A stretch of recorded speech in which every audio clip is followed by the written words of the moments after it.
Pretty much everything around us is a signal. The music you're listening to, the image on your screen, heck, even the vibrations in the ground beneath your feet. But what if all of it was really just a smoothie?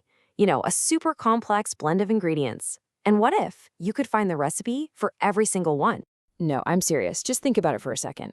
Imagine you could take anything complex and just break it down into its most basic, fundamental ingredients. Not just to peek inside, but to really understand its core structure.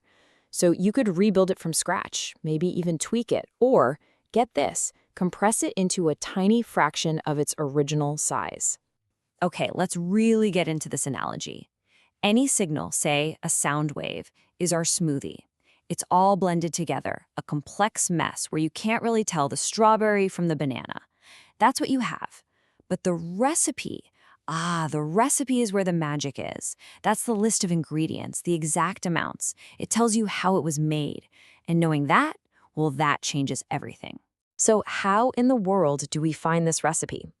Well, with this brilliant idea from way back in 1822 from a guy named Joseph Fourier. He had this amazing insight that any signal, no matter how jagged or chaotic it looks, is really just a bunch of simple, spinning circular paths all added together. And the Fourier transform, well, that's our magic sifter. It's the tool that takes the smoothie and filters out each one of those ingredients, giving us the perfect recipe. And here's the most beautiful part of the recipe. It's just a list of circles. That's it.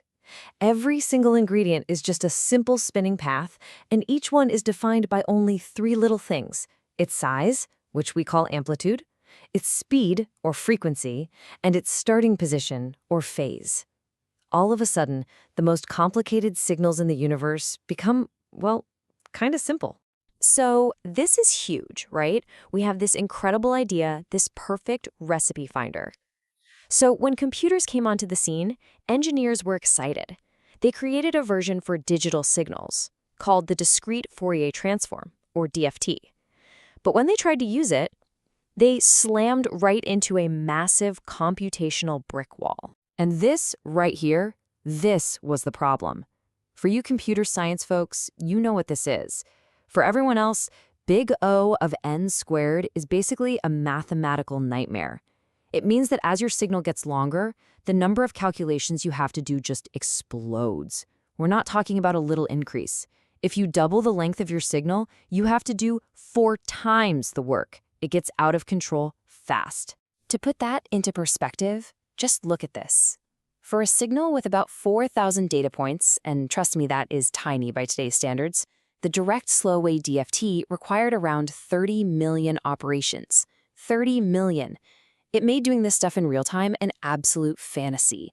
So we had the most brilliant recipe finder in the world, and it was completely useless, just stuck in the slow lane. But here's where the story gets really wild. The solution, the breakthrough, it had been hiding in plain sight for over a century and a half.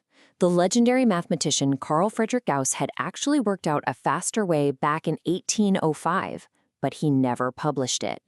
The idea was sort of rediscovered and forgotten a few more times until 1965.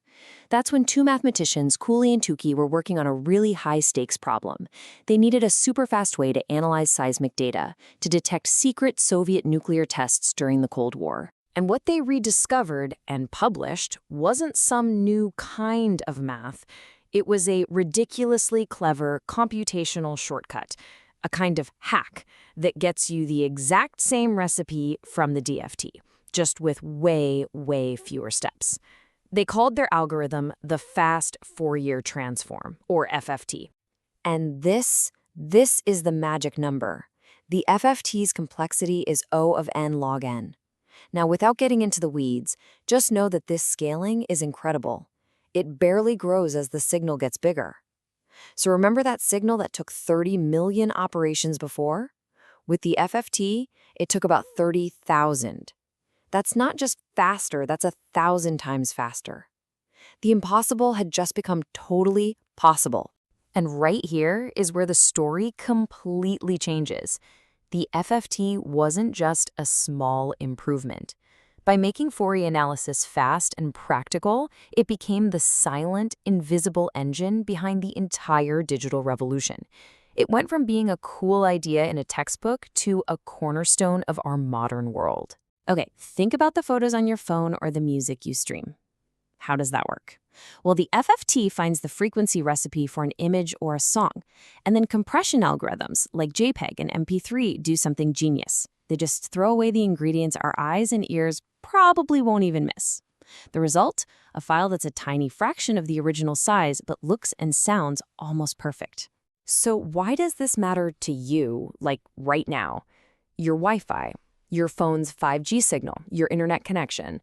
They all depend on the FFT. It is the absolute core algorithm that lets us cram unbelievable amounts of data into radio waves, sending and receiving all those signals with amazing clarity and speed. It is no exaggeration to say that modern wireless communication as we know it would not exist without the FFT. And its impact is just everywhere. The FFT helps us rebuild images from the raw data of an MRI scan. It helps us analyze earthquake vibrations so we can build safer buildings. It lets us surgically remove annoying background noise from audio recordings. It even powers those apps on your phone that can listen to a song in a loud cafe and tell you exactly what it is just by looking at its frequency recipe. And listen, this isn't just me hyping it up. The renowned MIT mathematician Gilbert Strang famously called the FFT the most important numerical algorithm of our lifetime. It's one of those fundamental tools that just completely unlocked new ways of seeing and interacting with the world of data all around us. So when you think about it, the story of the FFT is this incredible reminder of how one clever idea, one new way to find a recipe, can ripple out and change absolutely everything. And it really makes you wonder, doesn't it? With these oceans of data we're creating every single second, what other fundamental recipes are still out there, just waiting for the right algorithm to come along and show them to us?